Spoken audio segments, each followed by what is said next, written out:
Uluslararası kuruluşların bu konuda ne düşündüğünü bilmem. Ama biz ülkemizin egemenlik hakları çerçevesinde ülkedeki emniyet ve asayiş hizmetlerinin yürütülmesinden sorumlu olan bir bakan olarak, hükümetin bir üyesi olarak biz ülkemizin huzuru ve güvenliği için her türlü kanunun verdiği yetkileri tamamıyla kullanırız. Türkiye hukuk devleti, Türkiye demokratik bir ülke. Türkiye'de çoğulcu parlamenter rejimin bütün argümanları işletiliyor. Özgürlükler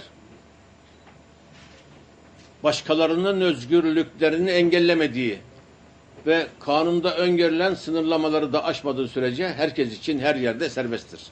Ancak gösteriyle, toplantı ve gösteri yürüyüşü hakkıyla kanunsuz gösterileri aynı seviyede tutmak ve aynı şekilde göstermek de hatalıdır.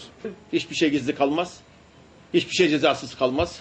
Yapılan yanlışlıkların hepsi incelenir, araştırılır ama bütün bu görüntüler içerisinde polisi güçsüz kılacak, kanunsuz eylemleri meşrulaştıracak yaklaşımlarda kabul etmemiz asla mümkün değildir. Bunun böylece bilinmesini kamuoyundan istirham ediyoruz.